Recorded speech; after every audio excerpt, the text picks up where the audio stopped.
Hello everyone! Magandang araw sa inyong lahat. Andito na naman ang inyong nag-iisang matabil na babae sa YouTube. Charot.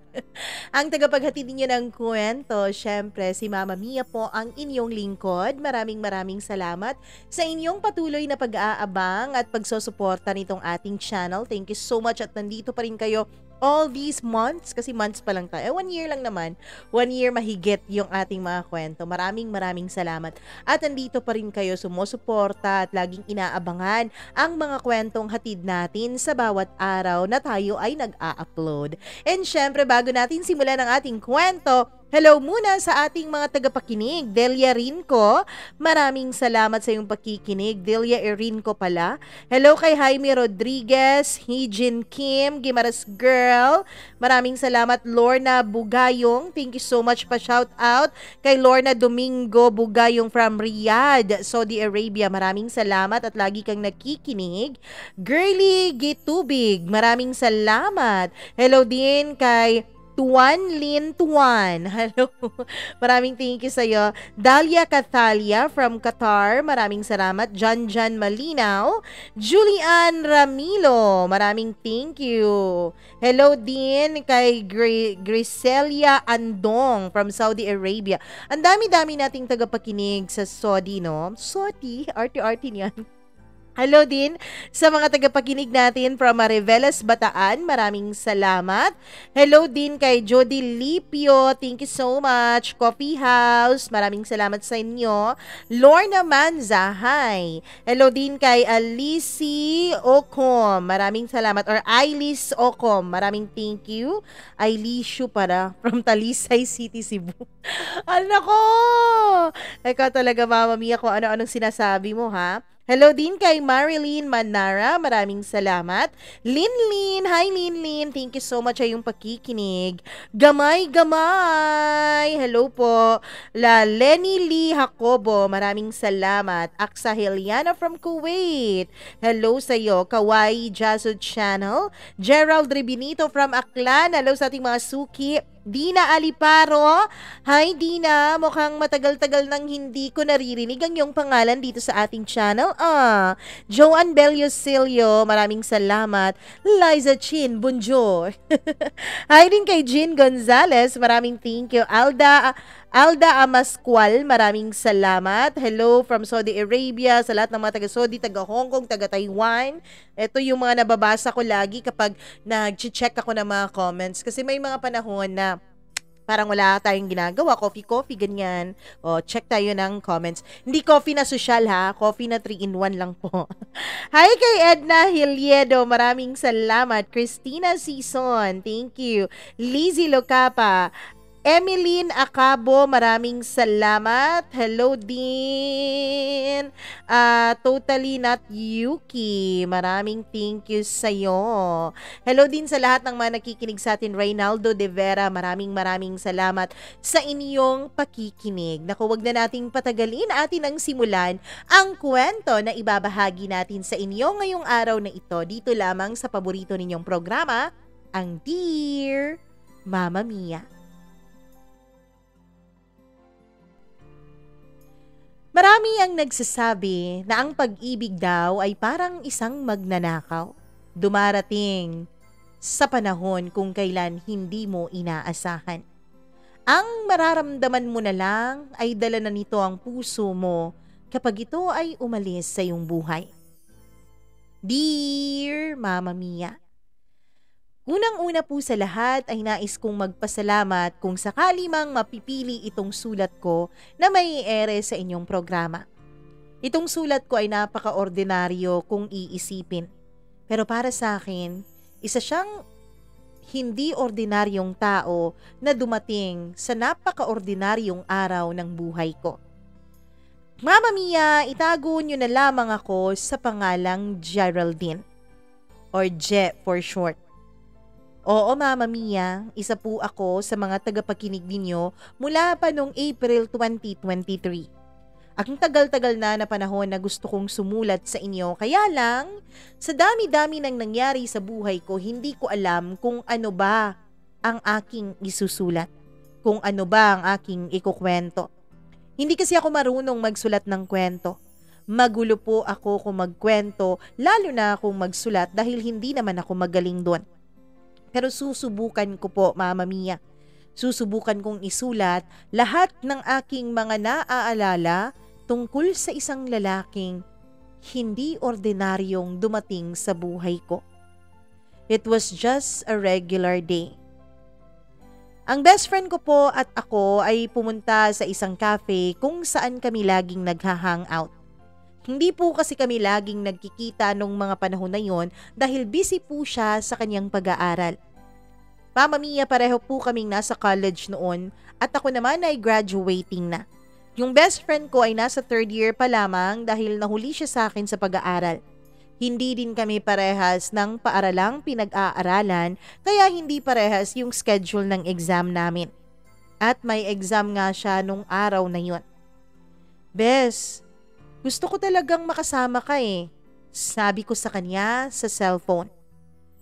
Naku bes, pasensya ka na ha. Meron talaga akong exam. Naku bes, mga 2 buwan na tayong hindi nagkikita ah. Chat na lang tayo ng chat. Be, sorry talaga. Paghingi pa niya ng tawad ng paulit-ulit. Sige na nga, sasamahan na lang kitang mag-study. San ka ba mag-aaral? Ayoko dito sa bahay, bes eh. Nandito mga kuya ko, kaya ang gulo-gulo. Doon ako sa cafe na paborito nating tambayan. Okay, sige, sasamahan kita. Magkikita na lang tayo doon. Sabi ko sa kanya bago ko binaba ang tawag at dumiretso na ako ng banyo para maligo. Mama Mia, ang dami-dami ko na kasing gustong ikwento sa kaibigan ko nung mga panahon na yon. Tungkol sa mga crush ko, tungkol sa mga ex ko na nagpaparamdam pa rin at kung ano-ano pa. Wala kasi akong ibang mapagkakatiwalaan ng mga sikreto ko kundi siya lamang. Siya lamang ang itinuturing kong parang kapatid. Nag-iisang anak kasi ako kaya wala akong kapatid at kulang ako sa pansin kung iisipin. Pero nang dahil sa kanya ay nagkaroon ako ng parang isang kapatid kong maituturing. Kaya lang, sabi ko nga kanina halos magda2 buwan na kaming hindi nagkikita dahil pareho kaming busy sa aming pag-aaral. Ako busy dahil graduating na, samantalang siya busy dahil ayaw niyang bumagsak kasi huling pagkakataon na raw yun na ibinigay sa kanya ng kanyang mga magulang. Kung meron pa raw siyang bagsak ay hindi na siya papag-aralin ng mga ito. Kaya naman, todo talaga kung mag-study itong best friend ko. Ayaw niya talagang bumagsak dahil baka hindi na siya papag-aralin pang muli. Kaya naman Mama Mia, ako na lang ang nag-adjust. Doon na lang kami sa cafe kung saan kami laging nakatambay. Bising-busy siya noon sa pag-aaral samantalang ako ay kating-kati ng ikwento sa kanya ang mga nagdaang araw at linggo sa buhay ko. Pero Mama Mia, hindi ko na lang kasi siya inantala pa noon. Hinayaan ko na lang siya na mag-aral. Tinulungan ko pa nga siya at tinatanong-tanong ko siya ng mga tanong tungkol sa kanyang leksyon para naman maalala niya kung sakaling lumabas ito sa kanyang exam. Ganun talaga kaming dalawang magkaibigan. Kahit na napakatagal na panahon at ilang araw at linggo kaming hindi magkikita, ay miss na miss pa rin namin ang isa't isa at itinuturing pa rin naming mag-BFF ang bawat isa. Mga lunchtime kami nagsimula doon sa cafe Mama Mia. Siguro mga around 7 p.m. na yun nung hindi na siya masyadong abala pa noon. And then, habang nag-uusap kaming dalawa ay tumawag sa akin via video call ang isa kong kaibigan. Nagchat-chat kami noon. Tinawag niya ako at ang sabi niya gusto niya raw na samahan ko siya sa isang hotel kung saan gaganapin ang debut ng kanyang cousin. Talaga ba? Oo, punta tayo dun. Wala akong damit eh, sabi ko. Ako na bahala. Magka-size naman tayo, di ba? Dadalhan na lang kita ng mga damit. Ikaw na bahala pumili doon. Mama Mia, kilala din ng best friend ko itong isa ko pang kaibigan. Sinabi ko sa kanya na nag-aaya ito na pumunta kami sa debut ng kanyang pinsan. Ayoko eh. Nag-aaral pa kasi talaga ako. Kayo na lang dalawa. Sigurado ka ba, bes? May iwan kita dito. Oo naman, Bes. Salamat ha at tsinaga mo talaga akong samahan dito kahit na alam kong kanina ka pa nabubor. Okay, sige, sasamahan ko na lang yung isa nating kaibigan. Sinundo ako ng kanyang magarang sasakyan dun sa Cafe Mamma Mia. Pumunta nga kami sa famous na luxury hotel na yon sa lugar namin. Pagkatapos ay pumasok kami sa isang room. Ang sabi niya Mamma Mia ay dun na lang daw ako magbibihis. Nagbihis ako.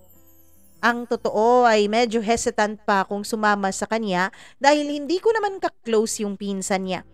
Oo, kakilala ko pero may pagkamaldita kasi yung pinsan niya kaya hindi kami naging close dalawa. Pero sabi niya, siyang bahala sa akin. Nagbihis na ako pagkatapos ay minake-upan niya ako ng very very light. O tara na, punta na tayo dun sa ballroom, sabi niya. Mamma Mia, pumunta kami doon. Pagkatapos ay nakiselebrate ako dahil bongga talaga ang party na yon. Mula kasi sa mayaman na angkan yung kaibigan ko na yon. Pagkatapos noon, ang sabi niya ay meron daw siyang kikitaing lalaki. Parang itong lalaki na ito ay siyang dinidate niya ng ilang araw na. Itong kaibigan ko na ito, Mamma Mia, ay maganda, mayaman at medyo may pagka-spoiled brat. Kaya lahat ng gustuhin niya ay nakukuha niya. Lahat ng ayaw niya ay hindi mo talaga maipipilit sa kanya. Sige na, samahan mo na ako. Ano ka ba naman ang awkward? Kayong dalawa yung magka-date tapos sasama ako. Sige na. Alam mo namang may klase pa ako, di ba? May klase ako bukas, kaya ayokong gabihin masyado. Sige na. Sigurado ka na namang graduate eh. At isa pa, may nag-aantay na sa iyong trabaho pagka-graduate natin, di ba? Kaya huwag ka nang masyadong stress dyan sa pag-aaral na yan. Sigurado na, gagraduate ka na. Pero ayoko talaga eh. Wala akong planong umabsent. Sige na please, andito na tayo. Tsaka dito lang din naman kami magkikita dalawa eh. Sabi niya. Mamma Mia, tinawagan ko ang best friend ko at sinabihan ko siya na may paanyaya ulit sa akin yung kaibigan namin. Pero sinabihan ako ng best friend ko na wag daw akong masyadong paggabi dahil baka maka-absent ako sa pag-aaral ko next day. So I told my other friend na pupunta nga ako at sasamahan ko siya pero hindi din ako magtatagal. Mga 11:00 na noon ng gabi, Mamma Mia. Kasama ko noon ang isang kaibigan ko. Pumunta nga kami doon sa sinasabing lugar nung kanyang ka-meeting. Oo, dun lang din yon sa hotel na yon pero sa ibang lobby po. Napakaganda at napakalaki kasi ng hotel na yon, Mamma Mia. Pagdating namin doon ay medyo conscious pa ako dahil nga nagpalit na ako dahil ayoko naman na makita ko yung kadate niya nang nakagown pa ako. Nagbihis na rin kasi yung kaibigan ko, Mamma Mia, at maganda yung kanyang outfit. Ako naman ay yung simpleng outfit ko lang na suot ko mula pa kaninang umaga ang suot-suot ko doon. Wala kasing ibang damit na dala yung friend ko, puro mga gown lang. Nakakahiya naman kung gown talaga ang isusuot ko. Actually, Mamma Mia, naka-shorts at t-shirt lang ako doon at naka-flip-flops pa. And the hotel was very luxurious kaya naman feeling ko out of place ako nung mga panahon na yon. After some time of talking to myself about my look, Mamma Mia, ay tinawag na niya ako at pinapunta na ako sa bar side ng hotel na yon. And then I saw that guy. The guy that my other friend is seeing. Together with another 2 guys. Bali 3 silang mga lalaki. Hindi ko sila kilalang 3 kaya medyo awkward ako nung mga panahon na yon. Pagdating ko doon ay inintroduce agad ako ng friend ko sa kanilang 3. Pagkatapos, Mamma Mia, nalaman ko doon na ang isa pala doon ay malayo kong kamag-anak. Kasi may mga napag-usapan kami tungkol sa aming mga ninuno. Huwang-tuwa pa kami. Pagkatapos noon ay inobserbahan ko na lang sila habang nag-iinom sila. I was just observing them the whole time. And the guy who was wearing a white shirt got my attention. Nawagin na lang natin siya sa pangalang Dave. Si Dave, Mamma Mia, ay napakasimple lang kung titignan. May glasses pa siya na para bang gwapong nerd kung tutuusin. Yun bang mga bida sa mga K-drama? Na nerd pero gwapo. Nerd pero macho. Parang ang tali-talino niyang tignan. I thought, Mamma Mia, na siya yung klase ng lalaki na mahilig magbasa ng libro, hindi basta-basta gumagala at parang napipilitan lang pumunta sa lugar na yon. Mamma Mia, ang kaniyang body language ay nagsasabi sa akin na parang hindi siya liberated. Parang hindi siya katulad nung mga lalaki na nandun sa bar na yon. Inisip ko nga na siguro pareho kaming hindi talaga sanay sa ganitong lugar. Well, pumupunta naman ako sa mga ganitong lugar kasama ang mga kaibigan ko pero hindi yung ganito, yung hindi ko kakilala, yung kalimitan at karamihan sa aking mga kasama. Maybe talaga hindi siya liberated pero obserbasyon ko lang naman yon habang tinitignan ko ang kanyang mga galaw at kilos. Alam ko, Mamma Mia, na hindi naman talaga lahat ng first impression ay totoo. Kaya hindi din ako 100% sure that time. Moreno siya, napakaganda ng kanyang haircut, hindi mahaba pero hindi rin masyadong maiksi.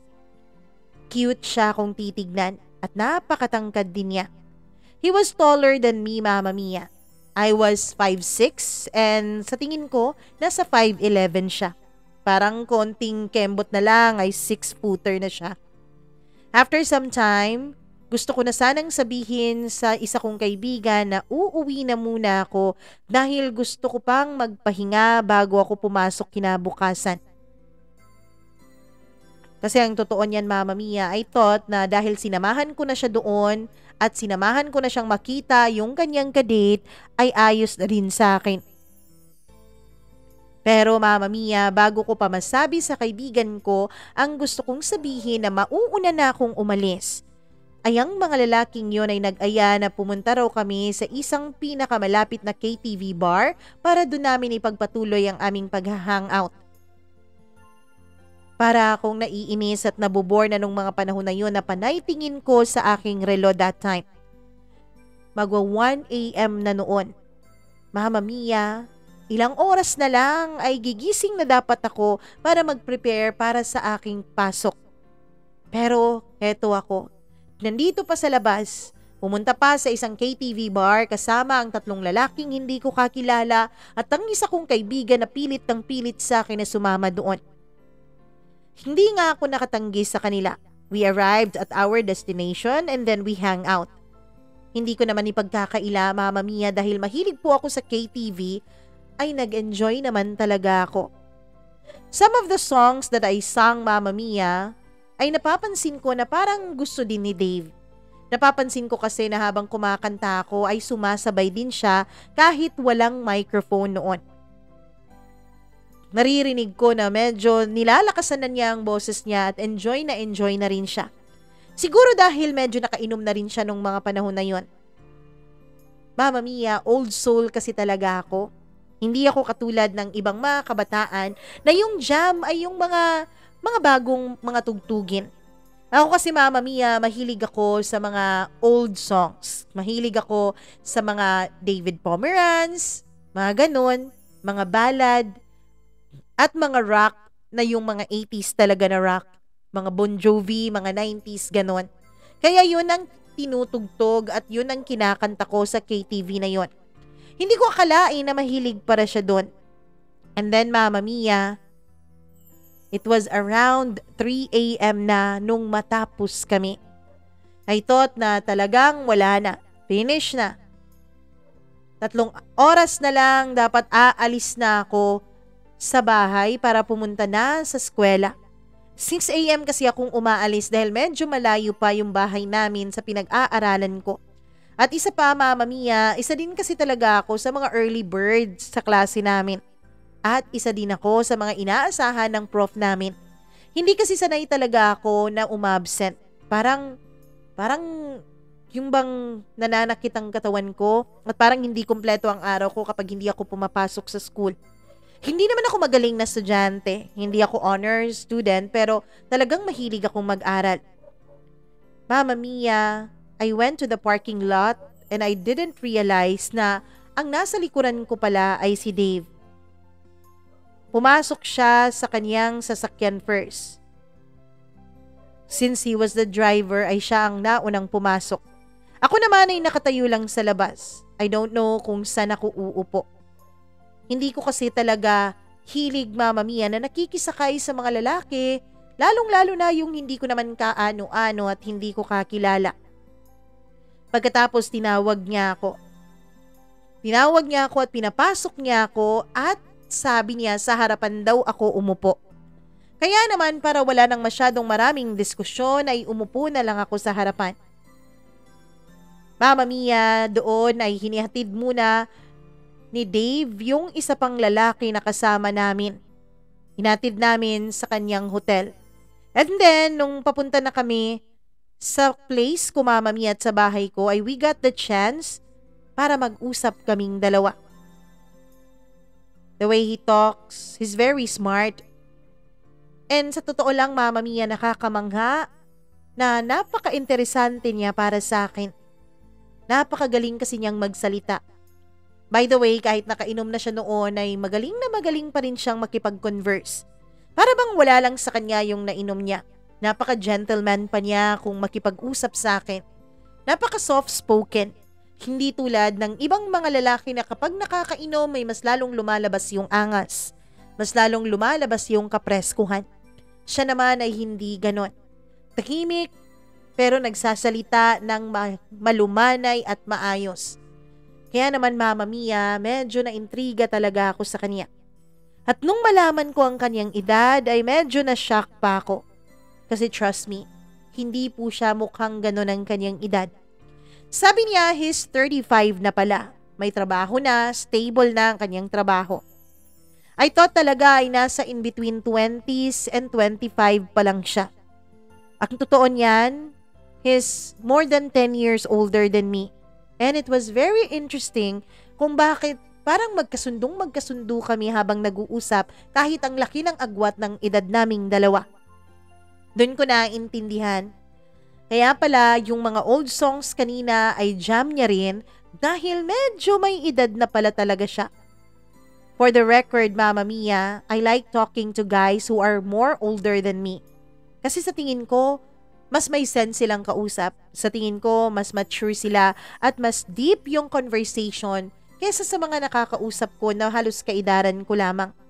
Yung mga kaedad ko kasi, kung hindi mga babae, hindi pang chichiks ang pinag-uusapan, ay kung ano-anong bagay na lang. Hindi katulad niya, mga pangarap, mga fascination, at mga interest talaga ang pinag-uusapan. Mama Mia, naisip ko pa talaga noon na para bang napaka-interesado niya sa akin. Ang dami-dami kasi niyang tinanong tungkol sa buhay ko. Hindi ko alam kung papaano ko sasagutin ang mga yun, pero nasasagot ko rin naman. Nasasabi ko sa kanya ang mga hindi ko masabi sa iba. Nasasabi ko sa kanya ang mga bagay na tanging ang best friend ko lamang ang nakakaalam dahil ito lamang ang aking pinagkakatiwalaan. May na-meet na po ba kayong ganong person? Yun bang kahit kakakilala mo pa lang ay parang ang tagal-tagal nyo nang nag-uusap. Parang ang tagal-tagal nyo nang magkakilalang dalawa. Pagkatapos no, nung dumating na kami sa place ko ay nag-goodbye na kaming dalawa. I thank him sa paghatid sa akin kahit na alam ko na malayo at iba ang direksyon niya pauwi sa kanila. When I was to go inside sa gate namin, Mama Mia, I don't know if it was my malas na araw, pero hindi talaga ako makapasok dun sa gate. Mama Mia, tawag ako ng tawag sa mga magulang ko sa loob pero walang lumalabas. Hindi ko alam pero na-misplace ko talaga yung aking susi. Hindi ko nga maintindihan at hindi ko matandaan kung bitbit ko ba ang susi ko nung mga panahon na yon. The gate was locked and it was weird, Mama Mia, dahil hindi naman yun nilalock ng aking mga magulang lalo pa kung alam nilang may isa pa sa amin na nasa labas. 3 lang kasi kami sa bahay. Meron po kaming caretaker o yaya pero stay out po siya. Naisip ko baka siya ang nag-lock noon. Naisip ko na baka paglabas niya ay nilock niya yung gate at hindi man lang niya namalayan na wala pa ako. Tinawagan ko ang mga magulang ko dahil kung tawag ako ng tawag mula sa labas ay hindi sila sumasagot, kaya nagdesisyon akong tawagan sila sa kanilang cellphone. Hello? O, Je, anak. Nasaan ka? Mama, pakibukas naman po ng gate. Hindi po ako makapasok eh. Mukhang nilock ni Yaya nung pag-alis niya kanina. Naku, nasan bang susi mo? Tanong ni Mama sa kabilang linya. Hindi ko kasi dala, Mama. Ewan ko eh, naiwan ko yata sa loob. Hindi ko kasi alam na hindi pala ako makakauwi ng maaga. Naku anak, pasensya na. Nandito kami sa bahay ng mga pinsan mo. Hindi kami makakauwi ngayon eh. Mag-hotel ka na lang. May pera ka pa dyan? Tanong niya. Mama Mia, nakakahiya noon. Buti na lang at hindi pa talaga umalis si Dave nung mga panahon na yon. Ayaw niya kasing umalis at ayaw niyang paandarin o patakbuhin ang sasakyan niya paalis hanggat hindi pa ako nakakapasok. Hindi ko talaga maisip kung ano bang kamalasan ang dumapo sa akin nung araw na yon. What a night for me. Dapat ay papasok na ako in a few hours. Pero andito ako sa labas.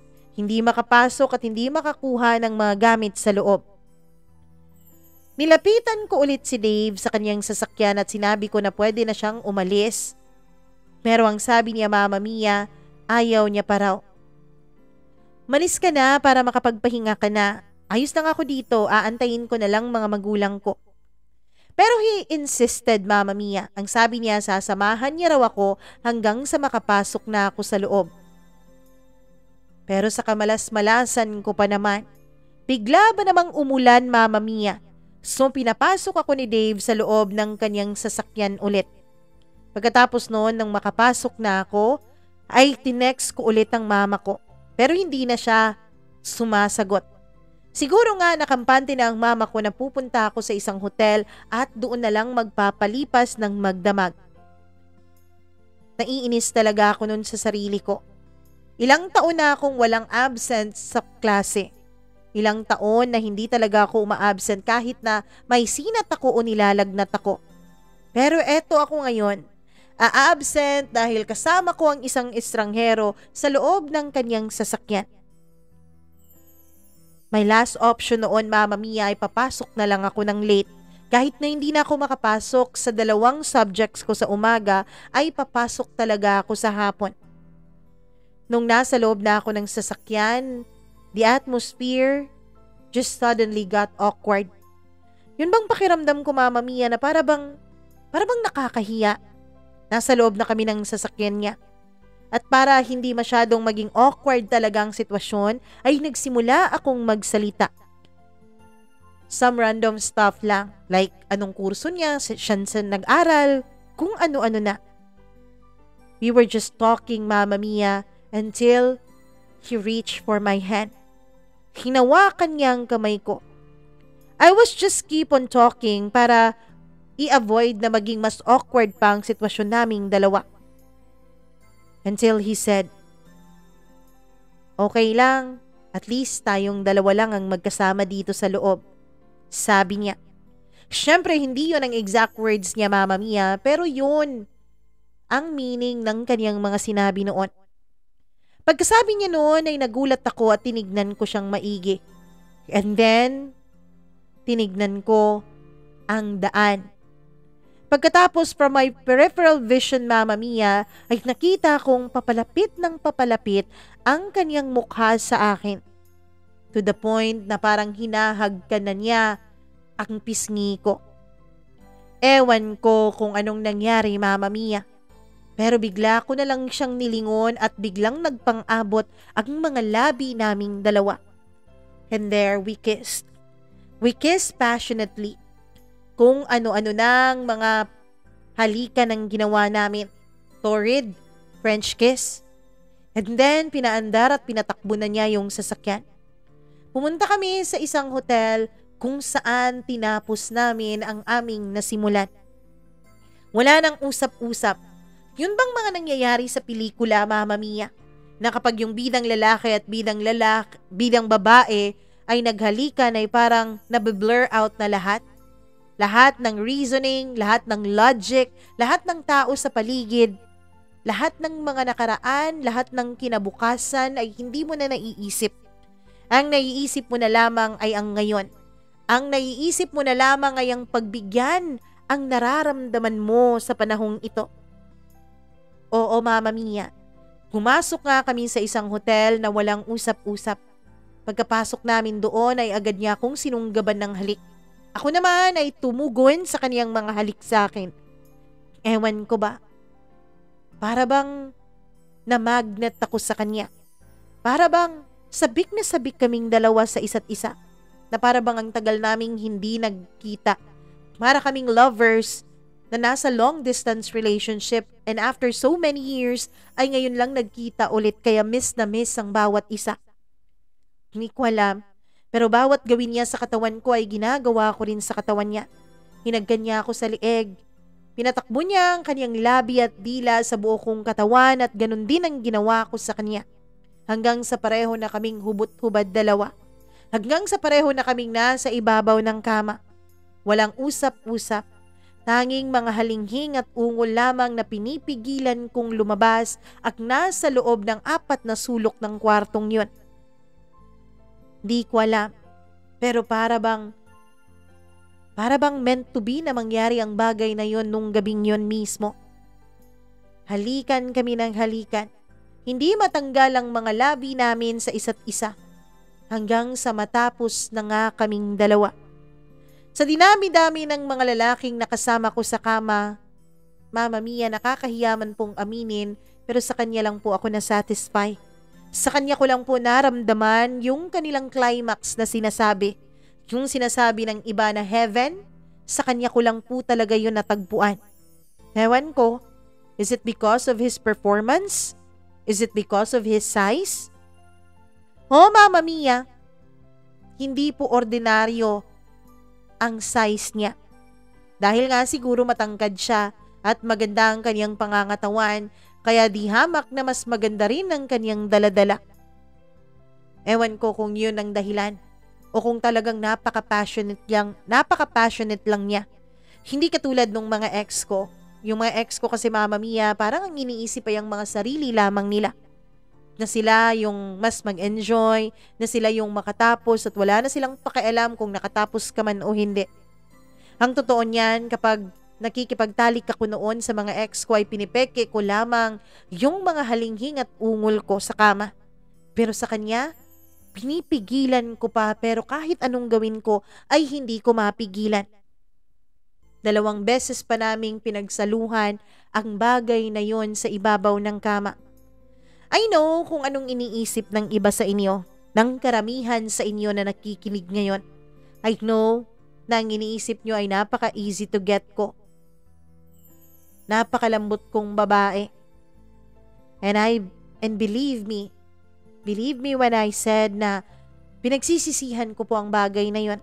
Pinagsisisihan ko kung bakit naging marupok ako sa magdamag na yon. I don't know kung anong nangyari sa akin. Hindi naman kasi ako ganun eh. Oo, hindi na ako virgin. Oo, marami ng lalaking nakakama sa akin. Pero lahat naman ng mga lalaking yon ay may relasyon ako. Lahat ng mga lalaking yon ay tumagal ng mahigit 3 buwan ng relasyon bago ko pinayagan na madala nila ako sa kama. Ang hindi ko maintindihan ay kung bakit sa estrangherong yon. Bakit sa isang lalaking nung gabi ko lang noon nakilala, nagawa kong ibigay ang aking pagkababae. Nagawa kong ibigay ng buong buo ang pagkatao ko. Nagawa kong i-share sa kanya ang aking deepest, darkest secret, pati na rin ang pinakatago-tago kong katawan. Hindi kasi ako sexy kung manamit o mahilig akong mag-shorts pero yun lang yun. Hindi naman masyadong pek-pek kung mag-shorts ako. Masasabi ko naman, Mama Mia, na disente pa rin naman akong babae. Kaya nagsisisi talaga ako sa nagawa ko nung gabing yun. Nagsisisi ako kung bakit naging pariwara ako noon. Para bang may kakaiba kaming koneksyon na hindi ko mawari kung ano. I was aware, nakakakilala pa lang namin nung gabing yon, pero I did it. Pumayag ako. I allowed it to happen. Walang ibang dapat sisihin kundi ako. Hindi naman din siya dahil hindi din naman niya ako pinilit. Oo, siya ang naunang humalik sa akin. Siya ang naunang lumapit sa akin. Pero ako naman itong lumingon at nagpaubaya. Ako naman itong gumanti sa mga halik at haplos niya. And I know I was so stupid to made him think na ganun akong klasing babae. Siguro nga, Mama Mia, naisip niya na pariwara akong babae. Siguro nga naisip niyang easy to get ako dahil sumama ako sa kanya nung gabing yon. Nagpahatid ako sa kanya kahit kaming dalawa na lang ang naiwan sa kotse. Sumama din ako sa kanya nung pinaandar niya ang kotse at pumunta kami sa isang motel. Hindi ko rin naman siya masisisi kung ganong klaseng babae ang tingin niya sa akin. I was so stupid para magdesisyon ng mali. Hindi ko rin sinisisi yung alak dahil nasa wisyo pa rin naman ako. Oo't nakainom ako, Mama Mia.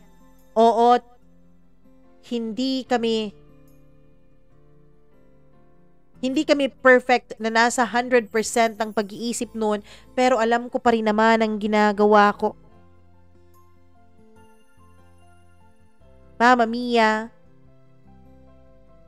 nung nag-make out kami dun sa kanyang kotse, ay pumunta nga kami ng motel. Siya po ang kumuha ng kwarto. Pero hindi ko na binother na tignan pa kung anong sinulat niya doon. Hanggang sa makapasok na nga kami ng motel. Hanggang sa magawa na nga namin ang mga bagay na dapat ay hindi namin ginawa. Pagkatapos nun, bago pa man siya magising ay umalis na ako. Bago pa man siya magising ay lumabas na ako dun sa motel at tumawag na ako ng taxi at umuwi na sa amin. Nag-chat na kasi ang mama ko na nakauwi na sila. Mga 6 a.m. na nun. Pagdating ko sa bahay ay pumasok ako agad sa kwarto.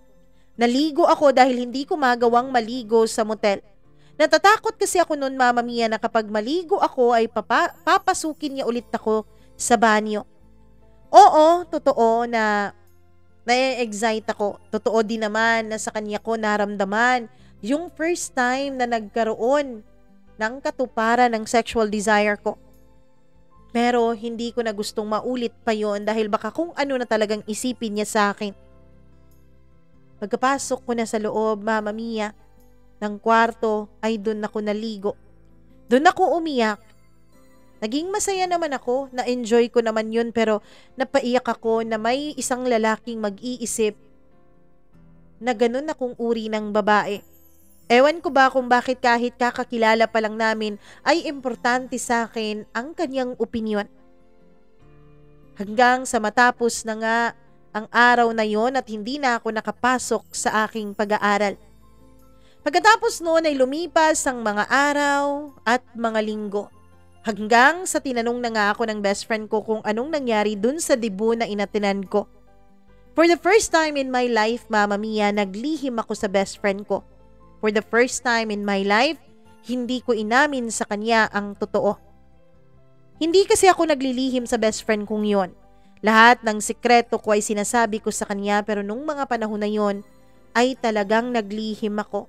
Dahil natatakot ako na baka pati best friend ko ay husgahan ako.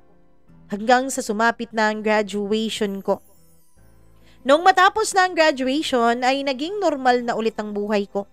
Pinilit ko siyang kalimutan. Pinilit kong iwaglit sa isipan ko ang mga nangyari. Siguro one-time thing lang yon.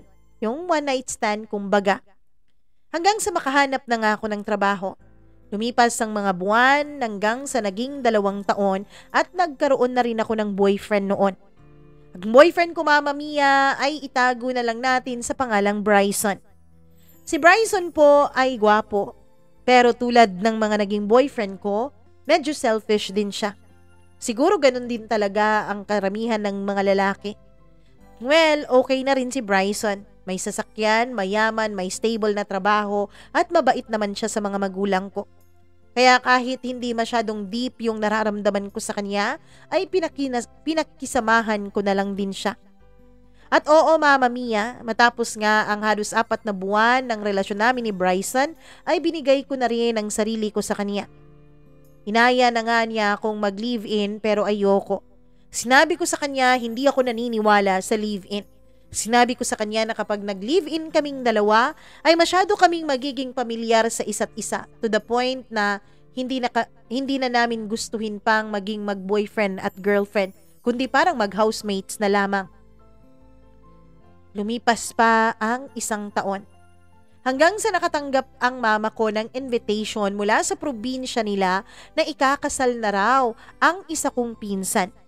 Hindi ko kasi masyadong kilala ang mga pinsan ko. Well, nakilala ko naman sila sa mukha, pero hindi ko sila masyadong close dahil nga nasa probinsya sila at ako naman ay lumaki talaga sa syudad. May paminsan-minsan noon na nakakadalaw kami pero hindi naman din yon masyadong madalas. Nung bata pa siguro ako, oo, pero nung nag-high school na ako ay hindi na kami nakakarating doon. Mag-absent ka naman sa trabaho mo. Kasal ng pinsan mo at saka kinukuha kang abay, sabi ng mama. Bakit naman niya ako kukunin ng abay? Hindi naman kami ganun ka-close. Alam mo namang hindi masyadong maraming babae sa pamilya natin, di ba? Kaya pumayag ka na. Nakakahiya dun sa tita mo. Siya pang nakiusap sa akin eh. Wala akong nagawa kundi ang mag-file ng vacation leave. 1 linggo ang final ko, Mama Mia, dahil yun nga ang sabi ng nanay ko. Pupunta daw kami doon para masukatan at ma-final fitting ako dahil nagpadala lamang ako ng mga measurements ko doon sa pinsan ko para kunin ang gown ko.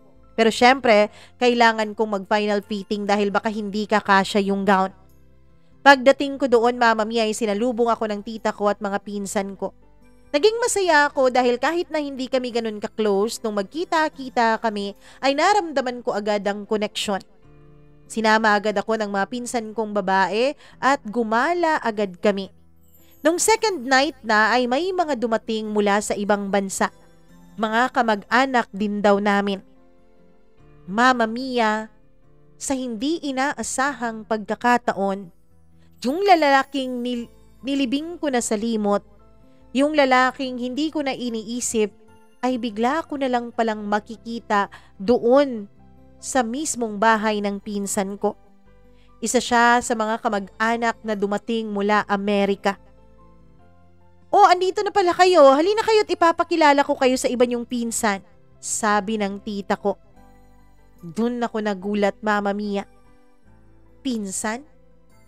Pinsan ko pala siya. Ang akala ko noon ay ang malayo kong kamag-anak ay yung isa sa mga lalaking kasama namin nung gabing yun. Hindi ko akalain na may mas malapit pala kong kamag-anak dito. At yun ay sa mother side ko. Geraldine, ito nga pala yung pinsan mo, si Dave. Hindi na kayo nagkakilala dahil bata pa lang ay pumunta na ito ng Amerika. Pero umuwi ata ito nung 3 taon o 4 na taon nang nakakalipas. Pareho kaming gulat na gulat ni Dave noon, Mama Mia, at hindi makasagot. Mama Mia, yung papa ni Dave ay pinsan pala ng mama ko. Po? Oo, magpinsan kami ng papa niyan, kaya 2nd degree cousin kayong dalawa. Si Dave naman ay nakita ko talaga na nanlaki ang kanyang mga mata. Naging awkward para sa aming dalawa ang sitwasyon noon. Kinamayan ko na lang siya at nagpanggap na hindi ko siya kilala at ganun din naman ang ginawa niya. At mula nga nung gabing yon ay hindi na ako mapakali. Gusto ko nang mag-back out dun sa kasal na yon pero hindi ko alam kung anong irarason ko dun sa pinsan ko. Kaya naman sumama na lang ako. Go with the flow, kumbaga. Pero nararamdaman ko na sa bawat pagkakataon na kumakain kaming lahat o nagsasama-sama kami sa iisang lugar, ay nararamdaman ko ang mga titig sa akin ni Dave. Nakikita ko mula sa peripheral view ko, Mama Mia, na nakatingin siya sa akin. Pero hindi ko siya pinapansin. Lagi kong pinapakiusap noon sa mga dasal ko na sana ganun din siya. Sana hindi na lang niya ako pansinin. Hanggang sa dumating na ang araw ng kasal. Mama Mia, abalang-abala na ang lahat. Ako naman noon ay naghahanap ng kung ano-ano dun sa kusina dahil may pinapahanap ang mama ko. Nakagaw na ako noon at naka-makeup pa, kaya medyo natatakot na akong mahulas ng makeup ko noon dahil nga medyo mainit dun sa probinsya. Ano bang hinahanap mo dyan? Gulat na gulat ako nung magtanong siya sa likuran ko. Ay hindi, may pinapahanap lang si mama. Ako na nga dyan. Nung makita niya ang hinahanap ko ay inabot ko yon, pero hinawakan niya ang kamay ko. Dave, ano ba? Baka may makakita sa atin.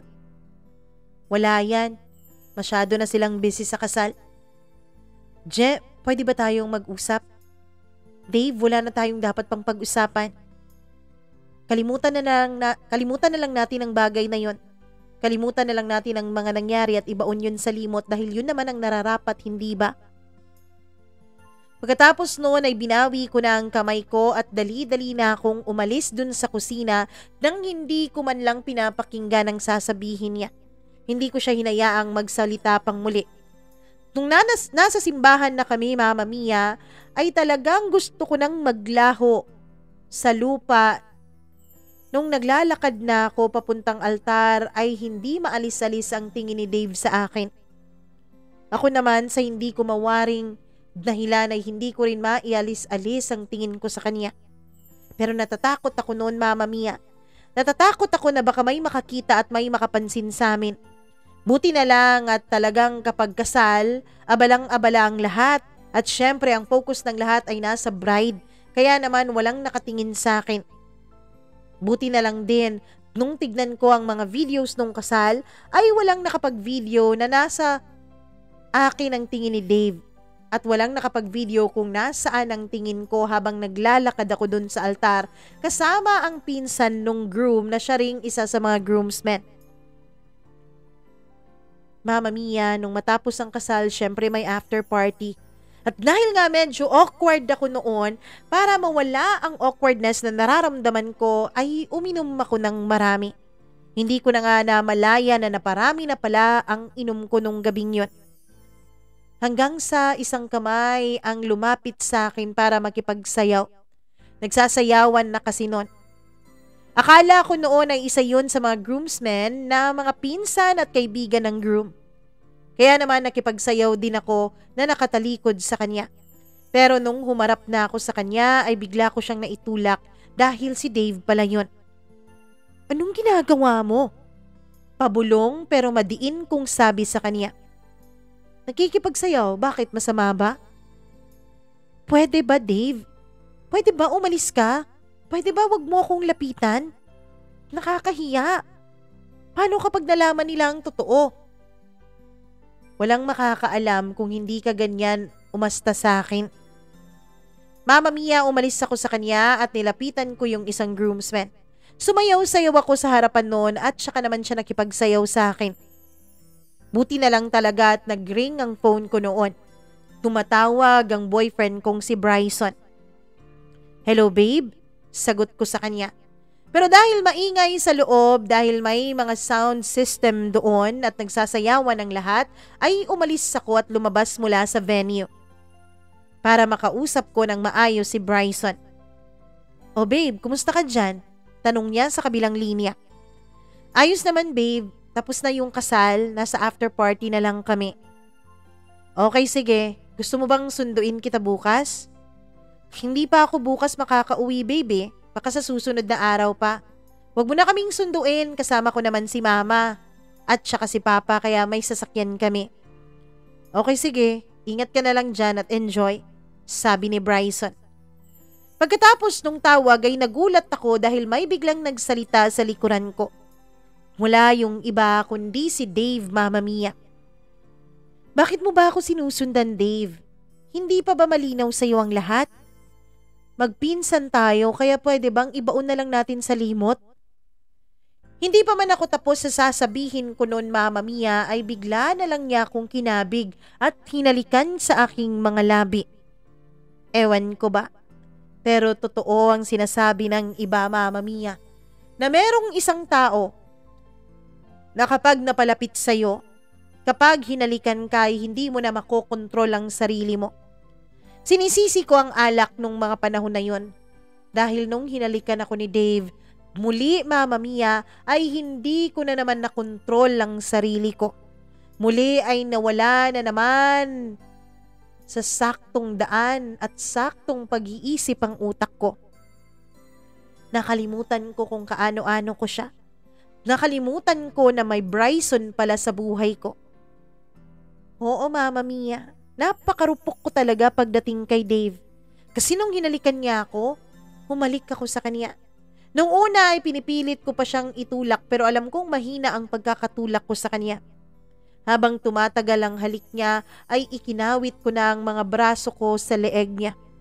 At dun nga ay tuluyan ng sumuko ang katawang lupa ko. Matapos ang halos makapigting hininga na halikan naming dalawa ay hinawakan niya ako. Naglakad siya palayo sa venue na yon habang hawak-hawak niya ang kamay ko at naglalakad ako sa likuran niya. Tulad nung unang gabi na may nangyari sa amin, walang sali-salita. Pumasok ako ulit sa sasakyan na dala niya. Nagrenta kasi sila noon ng sasakyan at isa sa mga sasakyan na yon ay siya ang nagdadrive. Mama Mia, pumunta kami sa bayan. At nung nakarating kami sa bayan, ay nag-check-in ulit kami. Pero bago pa kami pumasok ay sinabi ko sa kanya na ayoko, na iuuwi na niya ako. Sigurado ka ba dyan sa gusto mo? Oo, sabi ko. Bigla na naman niya akong hinalikan. At tulad nung naunang paghalik niya sa akin ay nawala na naman ang pagtutol ko. Para bang gustong-gusto kong hinahalikan ng labi niya. Sabi mo, ayaw mo. Pero bakit gumaganti ka sa halik ko? Pagkatapos noon ay binuksan na niya ang pintuan ng hotel room na yon at saka pumasok na kaming dalawa. Tulad nung nauna, Mama Mia, ay hindi ko na naman napigilan ang sarili ko. Meron na namang nangyari sa aming dalawa ni Dave. Sa pagkakataon na to ay hindi lang 2 beses, kundi 3 beses pa talaga na may nangyari sa aming dalawa. Hindi ko na inisip noon na magpinsan kami. Hanggang sa matapos na nga kami, mag-aalas 4 na noon ng madaling araw. Kaya sinabi ko umuwi na kami ng bahay at baka kung ano pang isipin sa amin ng iba. Humayag naman siya, Mama Mia. Pero bago pa kami makarating dun sa bahay ng pinsan namin, ay itinigil na niya ang sasakyan. Pagkatapos ay hinalikan na naman niya ako. Naghalikan na naman kaming dalawa. Parang nag-make out. Pagkatapos noon ay bumalik na kami sa loob ng bahay. Tulog na ang halos lahat ng tao. Yung iba ay lasing na rin kaya wala nang nakaramdam na pumasok kami. Pumasok na ako sa loob ng kwarto ng mga pinsan ko kung saan ako nagsistay. Buti na lang at tulog na silang lahat. Nagbihis ako, nagtanggal ng makeup, kahit na konti na lang ang natira sa makeup na yon kasi nga dahil sa wild na mga nangyari sa aming dalawa ni Dave sa motel room. Pagkatapos ay nahiga na ako at dahil sa sobrang pagod ay nakatulog ako. Hanggang sa magising ako kinabukasan at gising na rin ang mga pinsan ko. Sabay-sabay na kaming nag-almusal lahat. Nandun pa rin si Dave. Pagkatapos nun, Mama Mia, ay nag-aya ang pinsan ko na maligo kami sa isang sikat na beach resort dun sa probinsya nila. Dun kami lahat. Ayoko sanang sumama dahil masama ang pakiramdam ko kasi nga kulang na kulang ako sa tulog. Pero dahil huling araw na yon na makakasama ko ang mga pinsan ko ay pumayag ako. Mama Mia, pagdating namin doon ay hindi ko magawang mag-enjoy dahil ramdam na ramdam ko pa rin ang mga titig ni Dave. Hanggang sa pumunta ako ng CR, pero ang hindi ko alam ay sinundan pala ako ni Dave. Sa loob ng CR, Mama Mia, ng babae, meron ulit nangyari sa aming dalawa. Ewan ko kung anong meron sa amin, na para bang hindi namin mapigilan ang aming mga sarili sa isa't isa. Halos Halos hilingin ko na noon na sana'y mawala na lang ako, Mama Mia, nung marinig ko ang mga boses ng pinsan ko na mga babae na pumasok dun sa CR.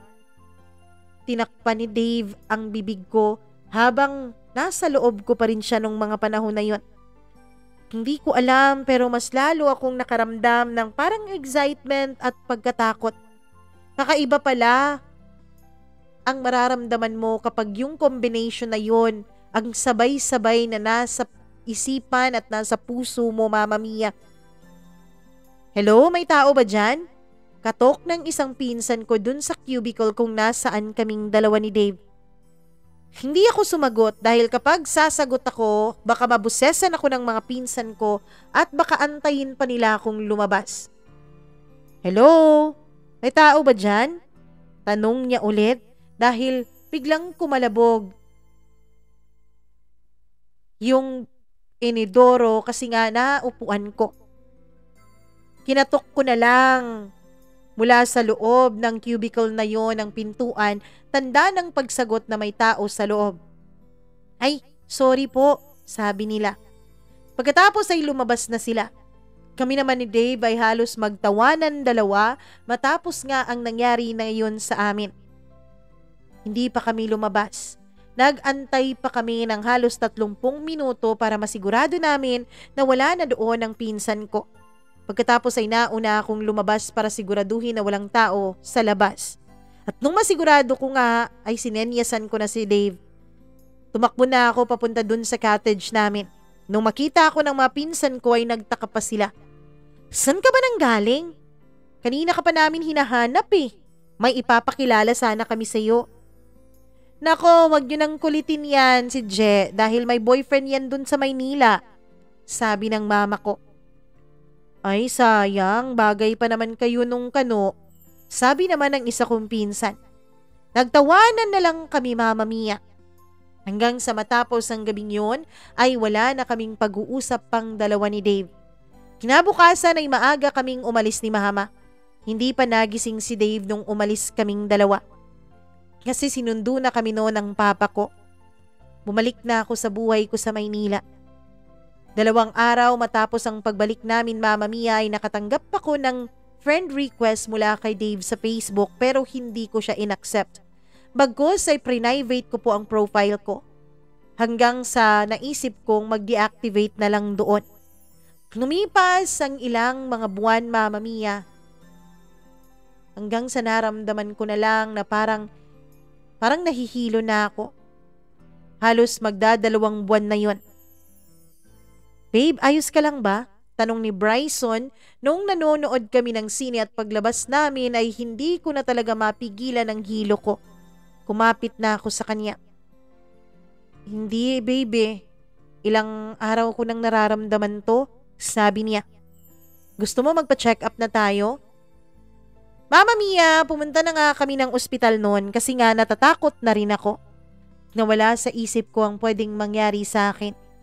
Pero gulat ang sumalubong sa akin nung sinabi ng doktor na walang dapat ikabahala dahil normal lang ang nararamdaman ko sa mga babaeng nagdadalang tao. Oo, Mama Mia, buntis pala ako. Nagulat man si Bryson pero natuwa din siya. Pagkakaanak na raw kaming dalawa.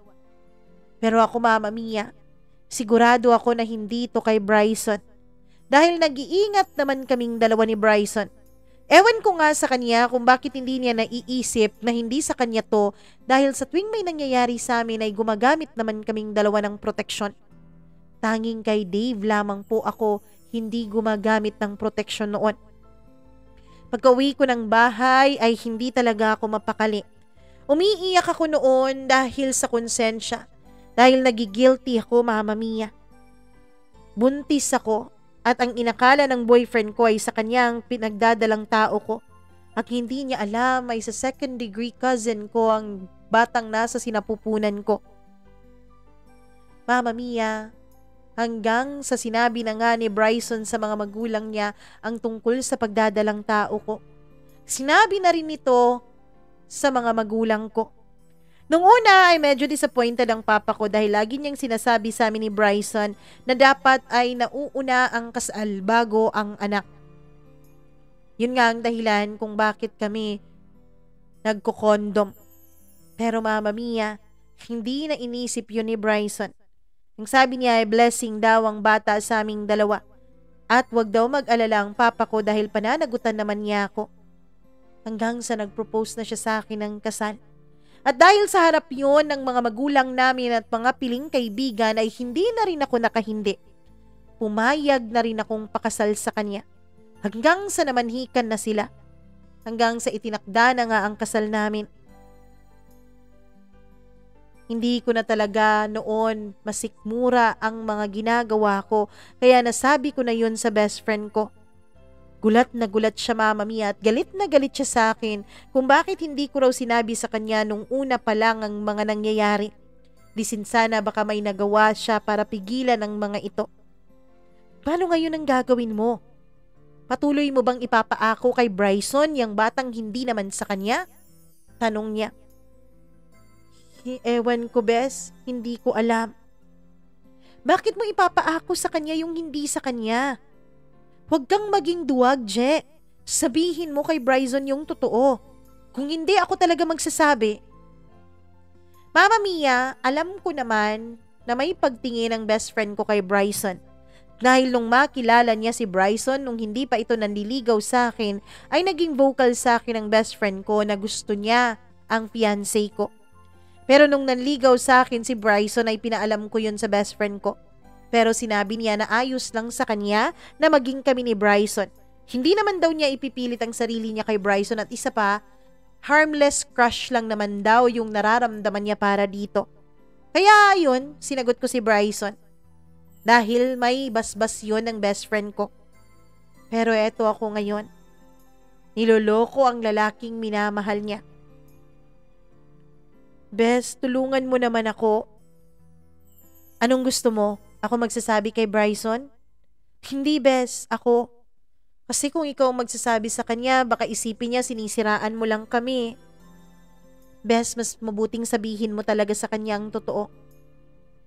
Pero Bes, kapag sinabi ko sa kanya ang totoo, malalaman ng mga magulang ko. Pwede mong sabihin sa kanya, nabuntis ka, na nabuntis ka ng iba pero wag mong sabihin kung sino. Yun nga ang ginawa ko, Mama Mia. Dahil hindi ko kayang kausapin ng personal si Bryson, ay chinat ko na lang sa kanya ang totoo. Galit na galit siyang sumugod sa bahay namin. Gulat na gulat naman ang mga magulang ko nung sumugod siya at galit na galit sa may gate. Pinapasok ko siya. Alam niyo ba tong anak niyo? Na-excite pa naman ako dyan sa bata pero hindi pala akin. Sa galit ng papa ko ay nasampal niya ako nung umamin ako ng totoo. Pinipilit nila akong aminin kung sino ang ama ng pinagbubuntis ko pero hindi ko talaga sinabi. Alam kong masisira ang buong angkan ng mama ko kapag nalaman nilang si Dave ang ama ng pinagbubuntis ko, Mama Mia. Hindi na nga natuloy ang kasal namin ni Bryson. Ngayon ay mag-iisang taon na po ang anak ko at ni Dave. Habang tumatagal, Mama Mia, ay nagiging kamukha ni Dave ang anak kong lalaki. Habang tumatagal ay dumarami ng dumarami ang mga tanong, lalo na mula kay Mama. Hindi ko na alam kung paano yun sasagutin, kaya ang ginawa ko ay bumukod ako ng bahay sa kanila. Sabi ko gusto kong panindigan ang anak ko ng mag-isa. Ayaw pumayag ng mga magulang ko dahil gusto nilang tulungan ako. Para saan ba daw at nag-iisang anak ako? Pero sinabi ko, Mama Mia, na kailangan ko yun. Ang totoo, kailangan kong umalis sa mga mata at pag-oobserba ng mama ko. Hanggang sa makita kami ng isang pinsan ko kasama ang anak ko dun sa isang mall. Mama Mia, nagulat siya nung makita ang bata. Parang may kamukha siya, no? Ano? Gano'n naman talaga ang mga bata, magkakamukha. Hindi eh. Parang may kamukha talaga siya. Sige na insan, mauna na kami ha. Aalis muna kami dahil may pupuntahan pa ako eh. Pag-iwas ko doon sa pinsan ko. Hanggang ngayon, Mama Mia, ay iniiwasan ko pa rin ang mga pinsan ko. Hanggang ngayon ay hindi ko pa rin sinasagot ng matino ang mama ko. Lagi kong iniiba ang usapan kapag nagtatanong siya kung bakit parang pamilyar sa kanya ang mukha ng anak ko habang tumatagal. Hindi ko alam kung hanggang kailan ko matatago ang totoo, Mama Mia. Isa lang talaga ang pinagpapasalamat ko, na walang naging diferensya sa anak ko kahit na magpinsan kaming dalawa ni Dave. Mama Mia, hindi ko alam kung hanggang kailan ko maililihim ang sikreto tungkol sa tunay na pagkatao ng aking anak. Iniwasan ko na lahat ng mga pinsan ko sa mother side ko. Lahat ng mga reunion at kung ano-ano pa ay hindi ko na pinuntahan. Hindi ko alam. Pero alam ko na darating ang panahon na malalaman at malalaman din ng lahat ang buong katotohanan. Maging si Dave, Mama Mia, ay hindi alam na nagbunga ang mga ginawa namin. Ang alam ko lang ay kasal na siya dun sa Amerika. At kung po ba ang gagawin ko, Mama Mia? Dapat po bang aminin ko na sa mama ko ang totoo? Paano kung ito ang maging dahilan para magkawatak-watak ang pamilya namin? Hanggang dito na lamang po. Lubos na nagpapasalamat, Geraldine.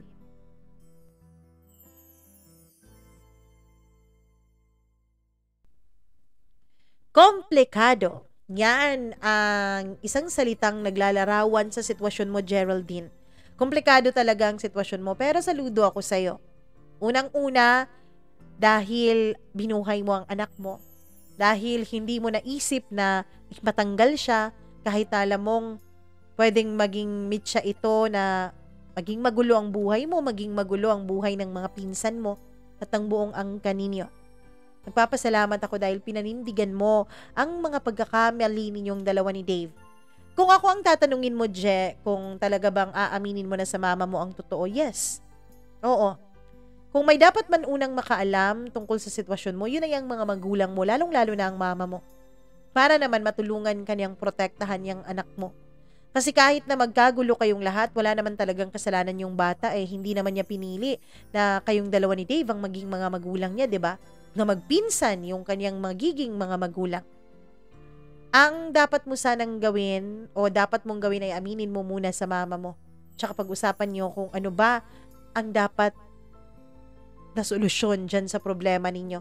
Kasi hindi ko rin naman masasabi na dapat aminin niyo sa lahat. Lagi kong sinasabi dito na the truth will set you free. Pero sa pagkakataong ito, kayo lang talagang nakakaalam kung anong mas makakabuti. Pero maraming salamat pa rin, Geraldine, sa pag-share mo ng iyong kwento dito sa ating programa at pinagkatiwalaan mo ako na ilahad ang kwento mo sa ibang tao sa pamamagitan ng ating YouTube channel. Maraming salamat talaga sa tiwala. At kung ikaw na nakikinig ngayon sa kwento ni Je, kung meron kang maipapayo sa kanya, please be gentle with your words. Comment ka lang down below para sa payo mo sa kanya. At syempre, huwag mong kalimutan na i-check kung nakapag-subscribe ka na ba nitong ating channel o nakapag-click ka na ba ng notification bell para lagi kang updated sa bawat kwento na ating i-upload. Maraming salamat po sa inyong walang sawang pagsuporta at ako pong muli ang inyong Mama Mia. Mag-share po kayo ng inyong kwento na sarili ninyo na nakaka-inspire o kung anumang mga emosyon na maramdaman namin dahil sa kwento nyo, pwede nyo po yung i-share sa atin. I-email lamang po mamamiacdo0317@gmail.com. Magandang araw po sa inyong lahat.